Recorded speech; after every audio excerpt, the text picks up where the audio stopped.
Hello friends, welcome you to Deepak Sharma's educational institute. तो friends, आज क्या करने वाले हैं? आज के सेशन में मैं बहुत स्पेशल सा चीज़ लेकर आया हूँ आप लोगों के लिए, और वो क्या है? Ratio analysis, right.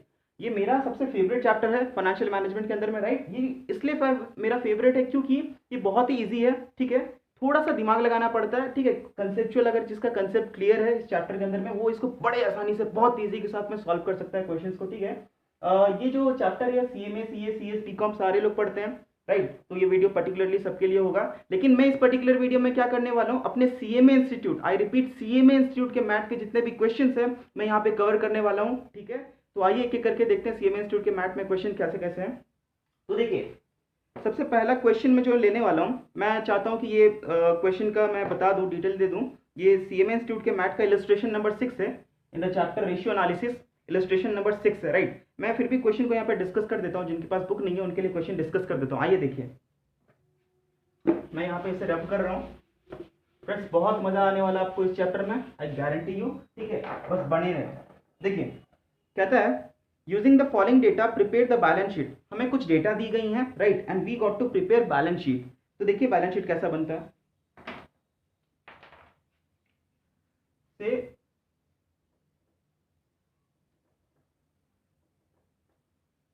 This is my balance sheet, okay. अब देखिए हमारे पास इंफॉर्मेशन क्या क्या दी गई है। इंफॉर्मेशन में पहला इंफॉर्मेशन है हमारे पास ग्रॉस प्रॉफिट, 54,000 रुपीज का ग्रॉस प्रॉफिट है, राइट। देखो मैं यहाँ पे लिख लेता हूँ information, gross profit is equal to 54,000, right. And वही हमें ग्रॉस प्रॉफिट मार्जिन कहता है, राइट। ग्रॉस प्रॉफिट मार्जिन कहता है 20%। इसका मतलब होता है gross profit by net sales, right. मतलब सेल के ऊपर आप कितना परसेंट ग्रॉस प्रॉफिट कमाते हो, राइट। सेल के ऊपर कितना परसेंट आप ग्रॉस प्रॉफिट कमाते हो। तो इसका सिंपली मैं कर दूं, अगर मैं 54,000 मुझे ग्रॉस प्रॉफिट दिया हुआ था, नेट सेल्स मुझे कितना पता नहीं, तो मैं उसे एक्स ले लेता हूँ, और ये मुझे क्वेश्चन में दी गई है 20%, राइट। तो आपको नहीं पता ये एक्स कितना आ जाएगा। X equals to 54,000 divided by 20%, right. It comes to 2,70,000। तो ये 2,70,000 क्या आ गया, एक्स, और एक्स मैंने क्या लिया था, नेट सेल्स। तो मुझे समझ आ गया कि हाँ, नेट सेल्स कितना है, 2,70,000 रुपीज, राइट। तो मैं यहाँ पे एक लिख देता हूँ, net sales equal to 2,70,000 rupees, right. अब मैं इसे इरेज कर देता हूँ ताकि मुझे थोड़ा जगह अच्छे से मिल जाए और मैं क्लैरिटी से आपको समझा सकूँ, ठीक है। बड़े आराम से, बड़े अटेंटिवनेस के साथ में आप लोग देखिए। एक तो हमारा सॉल्व हो गया। दूसरा हमारा कहता है शेयर होल्डर्स फंड है हमारे पास 6 लाख रुपीज का, राइट। मेरे पास कहा गया share holders fund, 6 lakh rupees का शेयर होल्डर फंड है मेरे पास, राइट। उससे एसोसिएटेड कौन सा डेटा दिया गया है? आप देख लो यहाँ पे, long term debt to equity 40% है। Long term debt divided by equity, यही है ना। Long term debt divided by equity is equal to 40%। मतलब टोटल इक्विटी के हिसाब से लॉन्ग टर्म डेट हमारा 40% होता है। मतलब अगर टोटल इक्विटी हमारा 100 होता है तो लॉन्ग टर्म डेट हमारा 60 होता है, 40 होता है, सॉरी, 40% होता है, राइट। तो मैंने बोला ये तो एक मेरा दिया गया था, ये मेरा एक सॉल्व हो गया। और एक इंफॉर्मेशन मुझे दिया गया, credit sale to total sale, credit sale to total sale. Credit sale to total sale का मतलब होता है credit sale by total sale, ठीक है। तो वो कितना दिया गया है, 80%। मतलब मेरा क्रेडिट सेल कितना मुझे पता नहीं, बट हाँ मुझे टोटल सेल तो पता है, जो मैंने यहाँ पे कैलकुलेट किया 2,70,000 रुपीज़, राइट। तो मैं यहाँ पे लिखता हूँ 2,70,000 रुपीज़, ठीक है। और ये मेरा कितना आ गया था, 80%, राइट। यही तो क्वेश्चन में इंफॉर्मेशन थी, credit sale by total sale is equal to 80%। अब मैं इसे मल्टीप्लाई कर देता हूँ, क्रॉस मल्टीप्लाई, तो एक्स कितना आ जाएगा, 2,70,000 इंटू 80%। कुछ नहीं है, पजल की तरह बस सॉल्व होता जा रहा है। देखो 2,70,000 इंटू 80% करने से कितना आता है, कैलकुलेट करो। 2,70,000 into 80%, it comes to 2,16,000, right. 2,60,000 rupees क्या है मेरा, क्रेडिट सेल है, राइट। क्रेडिट सेल है मेरे पास 2,16,000 रुपीज की। टोटल सेल था मेरे पास 2,70,000 रुपीज का। ये मैंने क्वेश्चन को सॉल्व करके यहाँ पे 2,16,000 एज ए क्रेडिट सेल निकाल लिया, राइट। मेरे पास दो चीज आ गया है। तीसरा मुझे कहता है total asset turnover, total asset turnover. देखो मैं इसे भी यहाँ पे इसे रब कर लेता हूँ, ये इन्फॉर्मेशन बस मैं लिख लेता हूँ जो फाइनल में आंसर आया। दैट क्रेडिट सेल मेरा कितना था, 2,16,000 रुपीज, राइट। मैं यहाँ इसे लिख देता हूँ, क्रेडिट सेल 2,16,000। मैंने यहाँ पे इसे लिख लिया, अब इसे भी इरेज कर देता हूँ। देखो एक इन्फॉर्मेशन मुझे देता है total asset turnover, right. Total asset turnover ratio वो कितना दिया गया है, 0.30 times. Okay, 0.30 times total asset turnover ratio जो है 0.30 टाइम है। और ये कैसे निकलेगा, टर्नओवर यानी कि sales, right, divided by total asset equal to 0.30। Total asset turnover के लिए कहता है टर्नओवर बाय टोटल एसेट होता है, राइट। अगर टोटल एसेट टू टर्नओवर होता तो टोटल एसेट बाय टर्नओवर होता है ना, लेकिन टोटल एसेट टर्नओवर रेशियो कह रहा है तो टर्नओवर ऊपर आ गया, डिनोमिनेटर में क्या आ गया, टोटल एसेट आ गया, राइट। तो total asset turnover, total asset turnover ratio के लिए total asset divided by total asset, total sales divided by total asset. Total sales हमारा कितना था, आप देखो 2,70,000 रुपीज, राइट। 2,70,000 रुपीज मेरा टोटल सेल्स था। टोटल एसेट कितना है मुझे पता नहीं, इसको मैं एक्स पकड़ता हूँ, ठीक है, लेट इट बी एक्स। और ये मेरा 0.30 गिवन इन क्वेश्चन, तो कितना आ गया बताओ, क्रॉस मल्टीप्लाई करने के बाद में ये मेरा एक्स आ गया equals to 2,70,000 divided by 0.30, it comes to 9 lakh, right. ये 9 लाख क्या है फ्रेंड्स, बताओ, ये 9 लाख क्या है, 9 लाख क्या है, मैंने एक्स किसको पकड़ा था, टोटल एसेट को, तो मेरा टोटल एसेट है 9 लाख रुपीज। तो मैं एसेट साइड में लिख देता हूँ 9 लाख रुपीज। मतलब मुझे समझ आ गया, अगर टोटल एसेट 9 लाख रुपीज का है तो लाइबिलिटी साइड का टोटल कितना होगा, लाइबिलिटी साइड का टोटल भी 9 लाख ही होगा, राइट। मैंने ये सॉल्व कर लिया। तो अब मुझे क्या होगा, सारे इन्फॉर्मेशन को देख देख के मैं यहाँ पे पुट करूंगा और अपने बैलेंस शीट को कंप्लीट करूंगा, राइट। तो मैंने ये इन्फॉर्मेशन भी मिटा देना है यहाँ से। देखो मैं ये इसको भी रब कर देता हूँ।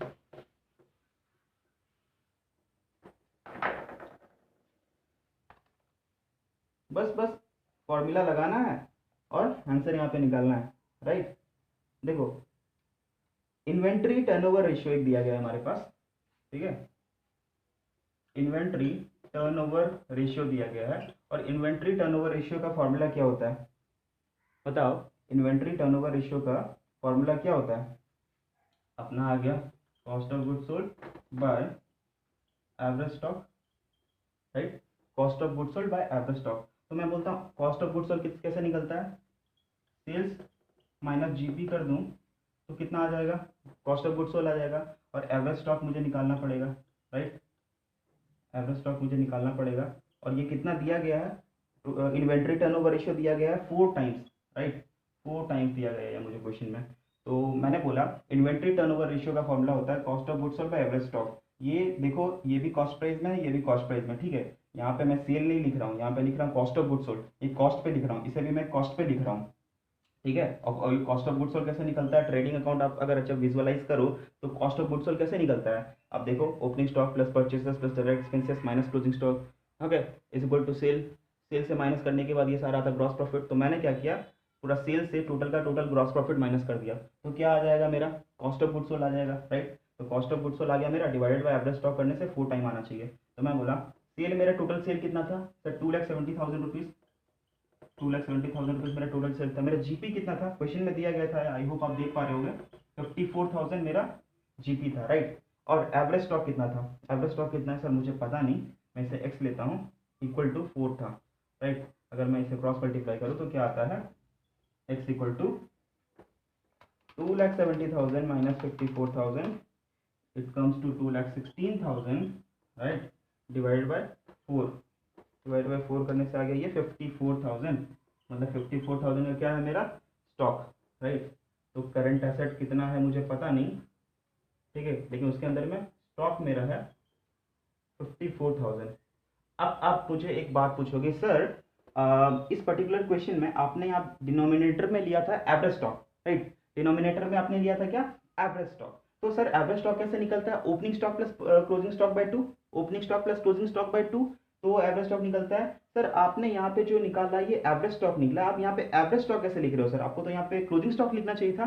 सर मैं ये अज्यूम कर ले रहा हूँ opening stock was equal to closing stock. Since मुझे क्वेश्चन में ओपनिंग स्टॉक का इन्फॉर्मेशन नहीं दिया गया, अगर देता तो मैं निकालता, राइट। तो मैं अज्यूम कर रहा हूँ कि ओपनिंग स्टॉक भी was equal to closing stock. तो ओपनिंग स्टॉक अगर क्लोजिंग स्टॉक सेम है तो एवरेज कितना आएगा? इतना ही आएगा, सेम आएगा, राइट। अगर ओपनिंग स्टॉक 54,000 होता और क्लोजिंग स्टॉक भी 54,000 है तो एवरेज कितना आता? 54 ही आता है ना। 54,000 प्लस 54,000 डिवाइड बाई 2, 54,000 आता। इसलिए मैंने अजम्पशन ले लिया यहाँ पे कि opening stock is equal to closing stock, तो मेरा स्टॉक इतना आ गया, राइट। अब मुझे एक और बात कहता है एवरेज कलेक्शन पीरियड। हाँ ये बड़े काम की चीज़ है, एवरेज कलेक्शन पीरियड।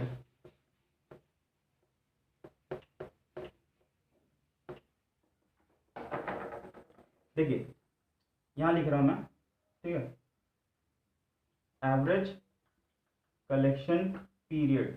इसको बड़े ध्यान से समझना। Average collection period is 20 days. इसका मतलब होता है हर 20th डे, हर 20 दिन में डेटर मुझे आता है, पेमेंट देता है, फिर सामान लेकर चले जाता है। हर 20 दिन में आता है डेटर मेरे पास में, पैसा देता है, सामान लेता है, फिर से चले जाता है, राइट। तो एवरेज कलेक्शन पीरियड मतलब मैं जो भी सामान बेचता हूँ उसका कलेक्शन मुझे 20 डेज में हो जाता है, इन सिंपल वर्ड्स, ठीक है। और यहाँ पे क्वेश्चन मुझे कह रहा है एक ईयर एज 360 डेज, एक ईयर एज 360 डेज। तो मैंने बोला अगर साल 360 दिन का है और 20 दिन के बाद मुझे कलेक्शन हो जाता है, तो बताओ मेरा जो टर्नओवर है, डेटर्स टर्नओवर रेशियो, वो कितना होगा? डेटर्स टर्नओवर रेशियो कितना होगा sir? 360 days divide by 20 days equal to 18 days, sorry not 18 days, 18 time, 18 time मतलब साल के अंदर में 18 बार 18 टाइम्स डेटर मेरे पास आता है, पैसा देता है, सामान लेके चले जाता है ना। इसका ये मतलब होता है 18 टाइम्स का ये मतलब होता है। तो मैंने ये 18 डेटर्स टर्नओवर रेशियो कैसे निकाला sir? Days in the year divide by average collection period. ये निकालने के बाद मेरा कितना आ गया? 18 टाइम्स, मतलब साल के अंदर में 18 बार मेरे पास डेटर आता है, पैसा पेमेंट करता है, सामान लेके जाता है, राइट। हर 20वें दिन वो पैसा देने के लिए आता है, डेटर आता है, राइट। तो डेटर्स टर्नओवर रेशियो मेरे पास कितना आ गया? 18 टाइम्स। अब डेटर्स टर्नओवर रेशियो अगर 18 टाइम्स आ गया तो मुझे सॉल्व करना पड़ेगा क्वेश्चन। तो बताओ डेटर्स टर्नओवर रेशियो का फॉर्मूला क्या होता है? क्या आपने सीखा डेटर्स टर्नओवर रेशियो का? क्रेडिट सेल, है ना। डेटर्स टर्नओवर रेशियो क्या होता है? Credit sale by average debtors, right, right. Credit sale by average debtor. तो सर क्रेडिट सेल कितना है? सर क्वेश्चन में क्रेडिट सेल कितना है मुझे पता नहीं है, बस मुझे टोटल सेल का पता है, ठीक है। पता है क्या क्रेडिट सेल? हाँ सर आपने निकाला था ना क्रेडिट सेल 2,16,000 रुपया। इक्वेशन को निकाला था, इक्वेशन को सॉल्व करके आपने निकाला था 2,16,000 रुपया। तो मैंने बोला 2,16,000 रुपया मेरा अगर क्रेडिट सेल है और एवरेज डेटर कितना है मुझे पता नहीं, राइट। मैं इसको एक्स पकड़ लेता हूँ। तो बताओ मुझे डेटर्स टर्नओवर रेशियो कितना दिया गया? 18। अब अगर इसको क्रॉस मल्टीप्लाई करूँ तो एक्स कितना आ जाता है? 2,16,000 डिवाइड बाई 18। तो 2,16,000 डिवाइड बाई 18 करने से ये आ गया 12,000, राइट। 12,000 आ गया। 12,000 क्या आ गया सर? डेटर्स आ गया मेरा, राइट। एवरेज डेटर्स आ गया। फिर वही बात, एवरेज डेटर्स आ गया सर। एवरेज डेटर यहाँ पे लिख दोगे क्या? यहाँ पे क्या सर आप एवरेज डेटर लिख दोगे? जी हाँ, एवरेज डेटर इसलिए लिख दूंगा क्योंकि मेरा एजम्पशन है ओपनिंग डेटर मुझे बताया नहीं गया, तो मैं अज्यूम करता हूँ closing debtor was equal to opening debtor. तो यहाँ पे मेरा डेटर इतना आ रहा है, 12,000 रुपये का आ रहा है, ओके। करेंट एसेट में मुझे दो तरह की चीज़ें मिल गई हैं। अब मैं इसे इरेज कर देता हूँ।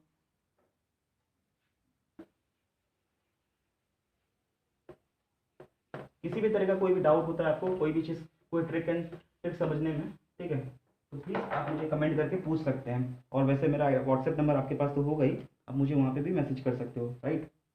अब देखो करंट रेशियो, करंट रेशियो बहुत ही इंपॉर्टेंट सा ratio friends. Current ratio, current ratio कैसे निकलता है मालूम? सी ए बाई सी एल, है ना। Current asset by current liability is equal to तुम्हारा करंट रेशियो, और वो दिया गया 1.8 टाइम्स। तो मुझे एक बात बताओ, ठीक है, current asset by current liability is equal to 1.8। मैं कैसे ऐसे लिख सकता हूँ? C A equal to 1.8 C L, मतलब current asset is equal to 1.8 into C L लिख सकता हूँ क्या? बस कुछ नहीं, बस क्रॉस मल्टीप्लाई कर दिया। अब ये वो ऐसा चीज़ है जो मुझे इस क्वेश्चन को सॉल्व करवाएगा। Current asset is equal to 1.8 C L, right. मुझे एक बात बताओ, करंट एसेट मेरे पास कितना है? करंट एसेट मेरे पास कितना है? इसको सम कर लो, कितना आ रहा है तुम्हारा? 6, है ना, 66,000। 66,000 तुम्हारे पास क्या है? तुम्हारा 54,000, है ना। सॉरी नॉट ये ये तुम्हारा और भी कुछ आइटम आना है इसके अंदर में, राइट। देखो इसको हम लोग पेंडिंग छोड़ दें यहाँ पे। और एक इन्फॉर्मेशन हमारे पास दी गई थी, अगर आप देख पा रहे होगे, share holders fund, right. Share holders fund दिया गया हमारे पास 6 लाख रुपए का। हाँ, अब इसकी यूज़ करने की बारी आ गई। 6 लाख रुपये शेयर होल्डर्स फंड था। शेयर होल्डर्स फंड का मतलब कितना, equity share capital, preference share capital, reserve and surplus, जितना भी है सब कुछ एक्यूमुलेट करने के बाद आ रहा है आपका 6 लाख रुपया। ठीक है, और लास्ट में एक इन्फॉर्मेशन दी गई है, long term debt to equity. Long term debt to equity मतलब long term debt divided by equity equal to 40%। ठीक है, तो मैं यहाँ पे लिखता हूँ, आप देख पा रहे हो ना। देखो लॉन्ग टर्म डेट कितना है मुझे पता नहीं है, राइट, लेकिन इक्विटी कितना है, 6 लाख, है ना।